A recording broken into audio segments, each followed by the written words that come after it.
malgré les multiples objections, je pense notamment à la sortie du sénateur René Zengele, pourtant militant du RDPC, les critiques de l'opposition, comme les vôtres, honorable Bénil de Djemeni, eh bien, le texte a tout de même été adopté au niveau du Congrès. On le sait déjà, mais quelles sont les conséquences de ce projet qui sera certainement promulgué par le chef de l'État dans les prochains jours? Oui, les conséquences sont simples, les conséquences sont évidentes. C'est que le RDPC a désormais compris que le peuple les a tourné le dos. Le RDPC n'est pas sûr de gagner une seule commune.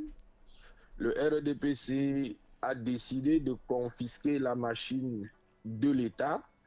Le RDPC a décidé de confisquer ce qui appartient à tout le monde.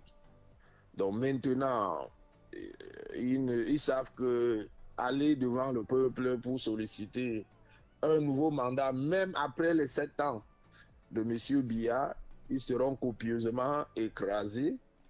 Donc il faut trouver un autre moyen pour faire parachuter une autre personne, puisque le président de la République actuelle est déjà en train de quitter la scène. Et pour ne pas refaire les élections, il passe la main à une autre personne de façon indirecte. Donc, personne n'est naïf. Et je crois que l'erreur provient du fait qu'en 2020, on n'a pas pu avoir assez de députés à l'Assemblée nationale, malheureusement, quelle que soit la position que nous prenons. Oui. On se retrouve toujours avec les lois qui passent, quelle que soit votre exigence, oui.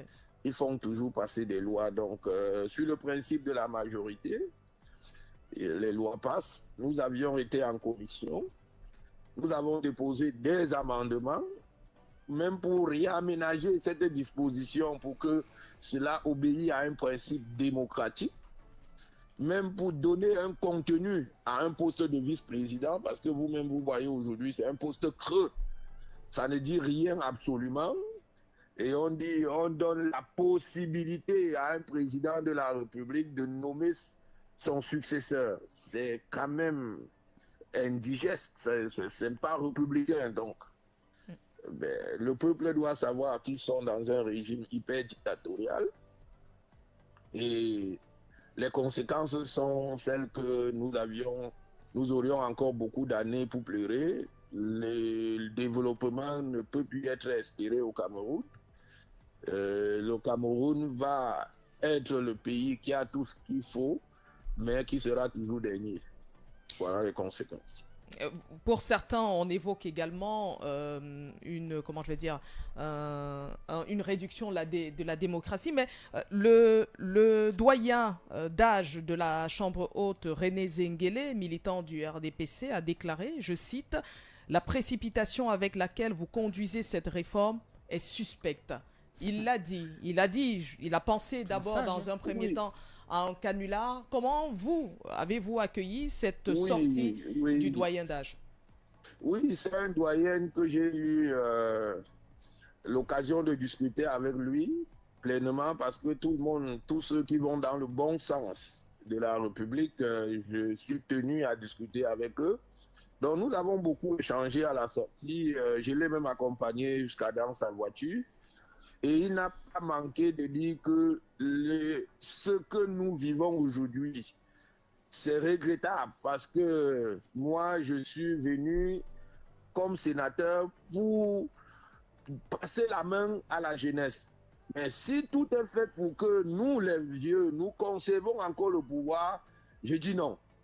Donc, j'ai discuté longuement avec lui. C'est même moi qui le conduisais vers des médias pour qu'il puisse s'exprimer. Parce que ce qu'il a dit était très éloquent, était très compréhensif, c'est républicain. Alors que les autres font la politique politicienne, j'ai dû rabouer même un député du Nord-Ouest pour lui dire, mais monsieur, tu viens ici raconter des bêtises alors que tu ne peux même pas aller chez toi. Et c'est un collègue que sa mère même est décédée. Et il n'a pas pu faire l'enterrement, que nous assistons même à l'enterrement de sa maman à cause des ambazoniens. Et aujourd'hui, tu viens raconter des bêtises qu'on passe la main à un vice-président, mon cher ami. Donc, voilà la République. C'est regrettable qu'on ne comprend pas quelle pilule les députés du RDP se prennent pour venir dire n'importe quoi, même si c'est la discipline du parti, mais la discipline du parti ne vous demande pas de vous égorger. On ne peut pas accepter cela tant qu'on a encore du souffle au motif de la politique. C'est quel type de politique? La politique n'est pas née au Cameroun. La politique n'est pas née au Cameroun, c'est du n'importe quoi. Vous ne pouvez pas dire dans une république qu'un président de la République élu au suffrage universel direct comme moi, lui, il a la possibilité de nommer quelqu'un qui va prendre la continuité et qui viendra prêter serment devant moi, alors qu'il n'a aucune légitimité de base. Ça n'existe nulle part. Pire encore, ce même poste du président du vice-président, on ne peut pas lui donner un contenu, ses attributs. Quel est son rôle? Si aujourd'hui, monsieur le président de la République décide de nommer le brillanticisme Hilaire Zipan qui est devant vous comme vice-président, et il va lui donner un bureau, et ça suffit. Il va dire, j'ai un vice-président avec un bureau. Mais qu'est-ce que ce vice-président aura à faire? Il va rester dans le bureau, lire les journaux. Qu'est-ce qu'il fera? Mais quand on parle d'un poste républicain, ce n'est pas M. Pombia qui me donne mes orientations. Je suis député, je connais ce que je dois faire en tant que député. Si je ne veux pas attendre de cela d'un individu, pour qu'un individu vienne dire, oh, on t'a mis député, voilà ce que tu dois faire. Ben, arrêtez ça quand même. On n'est pas mieux, chacun peut aller faire du chant, que de dire qu'on est dans une république. Mais ils font ça, tout ça, pourquoi? Parce qu'ils ont des petits pains pour déjeuner, mais c'est quoi ça? Dans ce temps, vous vous êtes vivement opposé à une situation vécue également ce week-end, d'une loi qui ne passe pas en commission, mais qui se retrouve sur la table des députés, défendue par le ministre de l'administration territoriale pour la Tangandji, honorable Bénil Djemeni. Que s'est-il réellement passé? Alors, il se trouve que le dimanche, on a terminé avec le vote sur la Constitution. Le dimanche, 17h30, président. Réception d'une nouvelle loi. Cette loi porte sur l'aménagement des conditions du Conseil constitutionnel, oui, qui voudrait que le Conseil constitutionnel constate la vacance du président de la République et que le vice-président peut à son tour saisir le Conseil constitutionnel. Et de la même occasion, le président lui peut adresser sa démission ou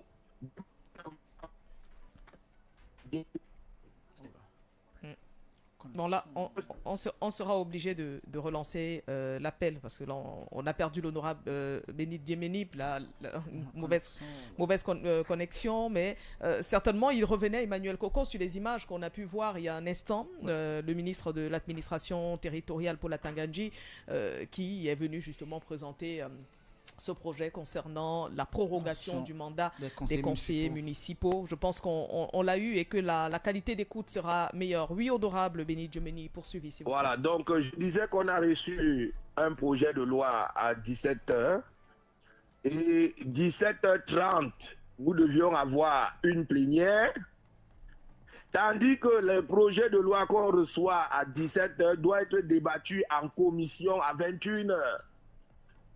Et à 21h, quel est le temps pour le député de préparer des amendements?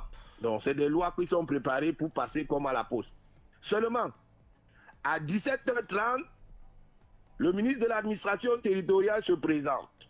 Il doit défendre le projet de loi modifiant l'article 170 qui donne la possibilité désormais au président de la République de proroger le mandat. ce qui est fait. Le principe voudrait que la commission qui a travaillé donne le rapport. Cela qui a été lu, le rapport a été lu par le commissaire qui est rapporteur de la commission des lois constitutionnelles. Oui. Les députés ont pris la parole, y compris moi, pour dire effectivement que c'est le moment des élections. Nous n'acceptons pas que tout soit prorogé. Pire encore, même d'aventure, s'il fallait qu'on proroge, on doit fixer un minimum. Parce que ce qui se passe au Cameroun, je vous rappelle qu'à côté de nous, le Tchad a fait 14 ans avant d'aller aux élections municipales et législatives. Et j'ai pris ce petit exemple-là pour dire que on tend vers la monarchie, donner tout le pouvoir à une seule personne. Et donc, le ministre a repris la parole, il a évacué toutes les préoccupations des députés et tous les amendements ont été rejetés et le président a déclaré donc que la loi est validée. Alors que tous les députés étaient déjà en train de sortir, je dis bien, il n'y avait plus de députés dans la salle. Donc, puisque tout le monde savait que le président va dire la séance est close, on est surpris que le ministre de l'administration territoriale redemande la parole. Et moi, le connaissant très bien, je suis resté attentif pour veiller pour voir la conduite. Le ministre est resté assis, le ministre chargé de relations avec l'Assemblée aussi est resté assis. Donc, il demande la parole en plus, alors que tout le monde est parti. C'est pour ça que vous ne voyez pas assez de députés. Oui. Et donc, dans notre compréhension, on se dit que c'est un échange entre lui et le premier vice-président qui conduisait les travaux. Ce que son micro, de là où il était assis, ne communiquait pas bien pour que le président puisse l'écouter. Et donc, il s'est levé pour aller au pupitre. Et au pupitre, maintenant, on se rend compte que il est plutôt en train d'ajouter les amendements. Et dans lequel amendement, il indique que l'article 142, 143, 144, 146 du Code électoral est aussi modifié conformément au vote du Conseil portant sur le poste du vice-président. Et puis moi, je suis étonné, je dis, mais monsieur le ministre, le Parlement n'est pas votre maison. De quoi nous parlons là? La loi est validée. C'est exclusivement l'article 170 que vous êtes venu défendre. Il ne vous a pas donné une possibilité d'ajouter un article de plus. Même le président n'avait pas le document, je présume bien. Et donc, puisque la séance n'était pas clôturée, le temps pour moi de faire appel à des collègues, le temps aussi de redemander la parole pour que le président m'accorde dans des circonstances exceptionnelles. Et puis, je demande au président de quel film nous sommes en train de vouloir produire à la République.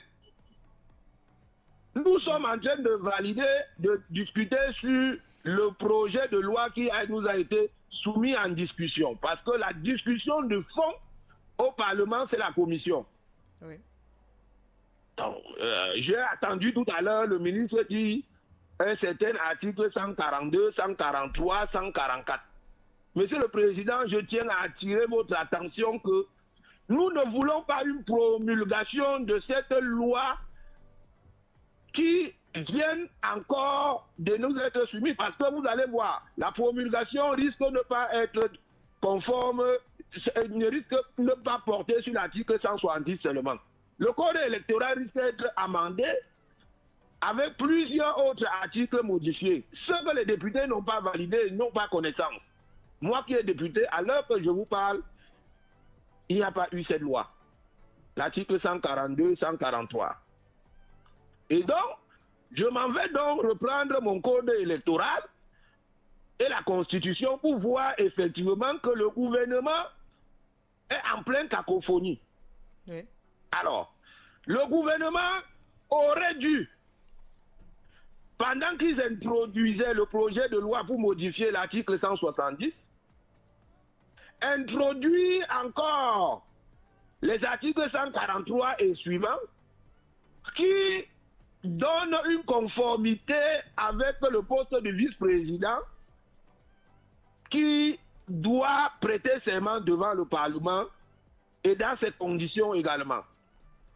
Et donc le gouvernement, ne sachant pas quoi faire, la session doit se clôturer le mercredi, et nous sommes déjà dimanche.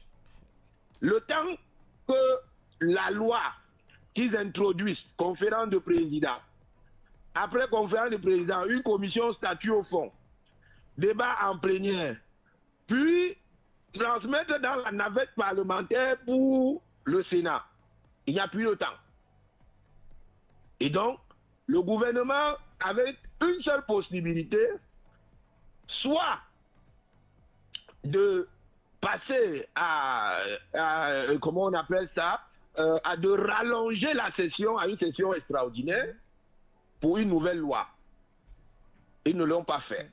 Donc, ils trouvent donc l'astuce qui dit dans notre règlement intérieur que le gouvernement peut amender.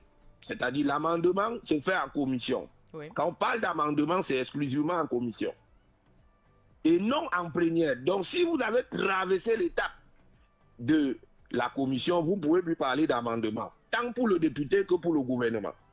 Et c'est le cas. Donc, le rapport que je tiens dans mes mains aujourd'hui porte sur l'article 170. Exclusivement. Exclusivement. Mais vous craignez que les articles 142, 143, 144 du code électoral puissent passer également. Effectivement, ça qui est le débat.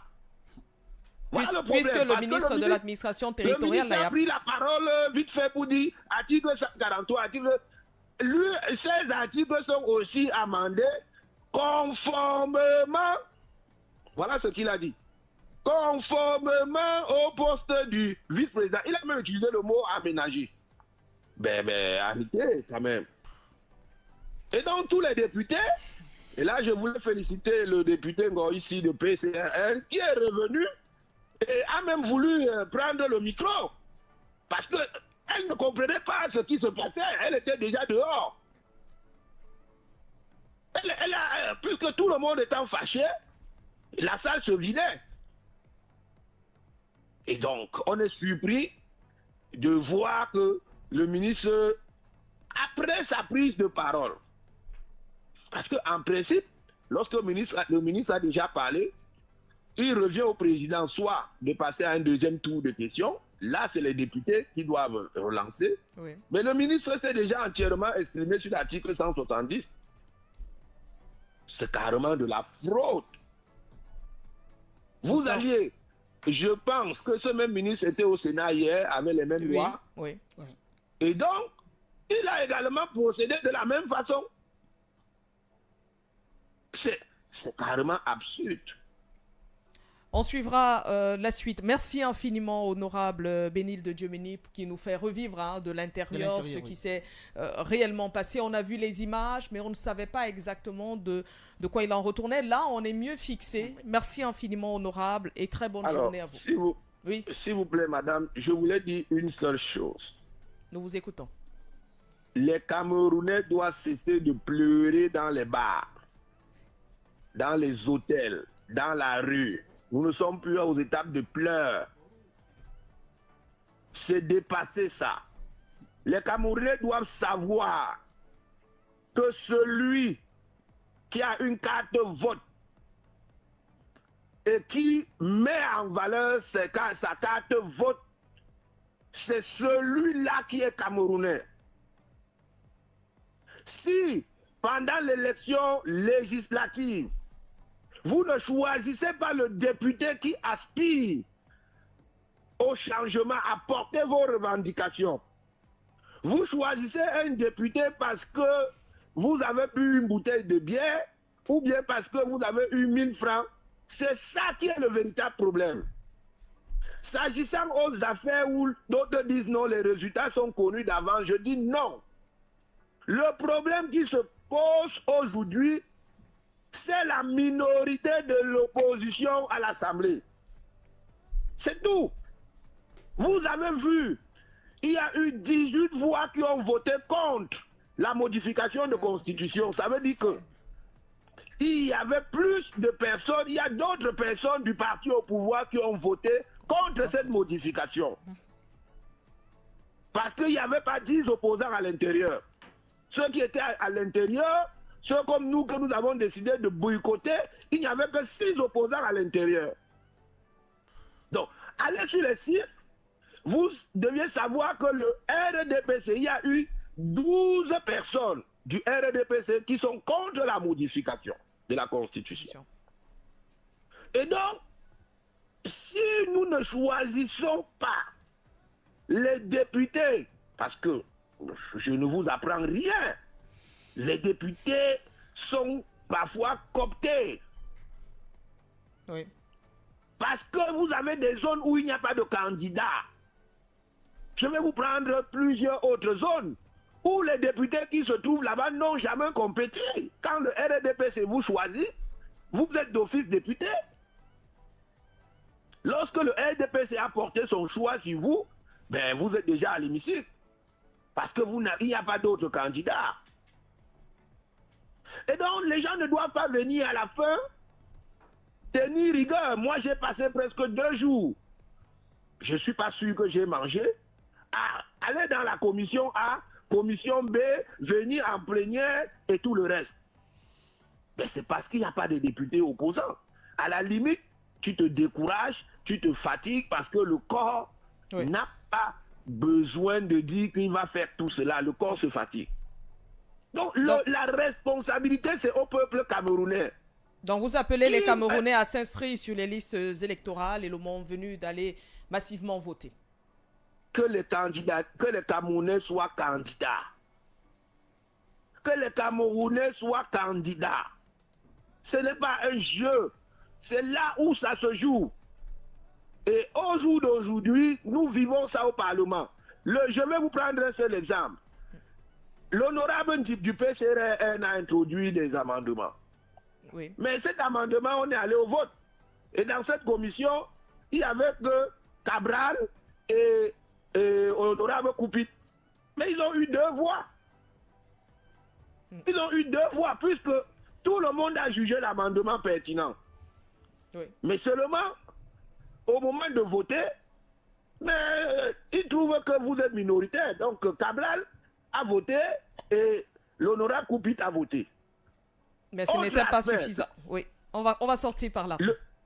Oui, sorti par là. Le SDF, par la voix de son leader, a introduit un amendement pour suivre la commission spéciale. Mais je peux vous dire qu'ils ont dit oui, l'amendement est tellement pertinent. Ils ont suspendu la séance. Ben, revenir pour dire simplement que la séance est close. Mais c'est pas sérieux. C'est pas sérieux. Merci. Et ils veulent que nous venons encore débattre en plénière. Ben, c'est n'importe quoi. Merci. Je vous remercie, madame. Merci, honorable Donald Diomeni, Benilde, pardon, Diomeni. Merci infiniment. Très bonne journée à vous.